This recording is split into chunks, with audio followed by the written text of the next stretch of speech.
এখানে আপনারা দেখতে পাচ্ছেন যে ট্যাঙ্কের রড বাঁধার কাজ চলছে। তো বেজ এবং ওয়াল দুইটারই কাজ প্রায় শেষের দিকে। তো আমি আপনাদের আজকে দেখাবো ড্রয়িং অনুযায়ী যে রডগুলো বাঁধা হয়েছে কিনা, সেইগুলো অবশ্যই আমি আপনাদের আজকে দেখাবো। তা আপনারা ডিটেলস দেখতে পারবেন যে ড্রয়িংয়ের সাথে কিভাবে রডের মিল রাখতে হয় এবং ড্রয়িং থেকে কিভাবে এই কাজগুলো করবেন, সেগুলোই আজ আমি আপনাদের দেখাবো। তো চলুন প্রথমে বেজ থেকে আমরা শুরু করি। তো বেজ দেখার আগে আমরা ড্রয়িংটা দেখব যে ড্রয়িংয়ে বেজে কয় ইঞ্চি পরপর এবং কী সাইজের রড দেওয়া আছে, সেটাই আমরা আগে দেখব। তো চলুন আমরা এখন ড্রয়িংটা দেখি।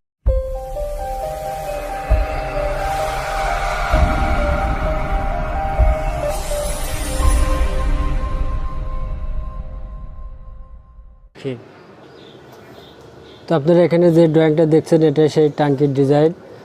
তো এখানে যে বেজের রডগুলো দেখতে পাচ্ছেন, এই যে এগুলো বেজের রড। তো এখানে আপনারা এটা নিচের জালি দেখতে পাচ্ছেন। নিচের জালিতে আপনার রড আছে, মেন রডটা আছে যে যেটা দেখছেন মেন রডটা 5 ইঞ্চি এবং বাইন্ডারটা 6 ইঞ্চি। এবং উপরের জালিতে দেখানো হয়েছে, দেখছেন এই যে উপরের জালি এটাও 5 ইঞ্চি এবং 6 ইঞ্চি। তো আমরা এখন প্র্যাকটিক্যালি দেখব এখানে যে মাপগুলো আমরা এখানে ঠিক আছে কিনা সেটাই দেখব। আপনারা যে এখানে যেগুলো দেখতে পাচ্ছেন এটা হচ্ছে নিচের জালি। তো এই নিচের জালিতে যদি আমরা এখন দেখি, এটা হচ্ছে বাইন্ডার রড, এটা 6 ইঞ্চি। এই যে দেখতে পাচ্ছেন এই যে 1 ফিট, এই যে 1 ফিট, এখানে 6 ইঞ্চি। আর এটা হচ্ছে মেন রড, এটা আছে 5 ইঞ্চি করে। এই যে এখানে দেখতে পাচ্ছেন 5 ইঞ্চি করে দেওয়া আছে। তাহলে আমরা অবশ্য বেজের রডগুলো দেখলাম। এটা হচ্ছে আপনার উপরের জালি, এটা আছে আপনার 6 ইঞ্চি করে এবং এটা আছে 5 ইঞ্চি। তো যখন আমরা ওয়ালের রডগুলো দেখি যদি, তো এই যে ওয়ালের রডগুলো আপনারা দেখতে পাচ্ছেন এখানে, এই যে দেখতে পাচ্ছেন এই যে এগুলো হচ্ছে মেন রড, এগুলো 8 ইঞ্চি পরপর দেওয়া আছে। আর এই যে ছোটোগুলো দেখছেন এগুলো টপ রড, এগুলো 4 ইঞ্চি।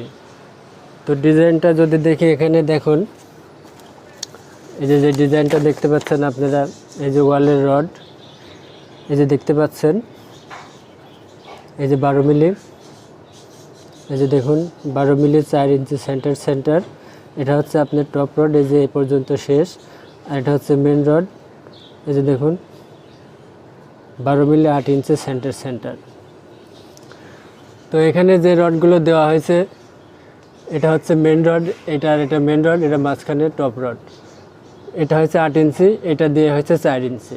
তাহলে অবশ্যই আপনারা ক্লিয়ার বুঝতে পারছেন 8 ইঞ্চি এবং 4 ইঞ্চি এর ব্যবধানটা কোন জায়গায়।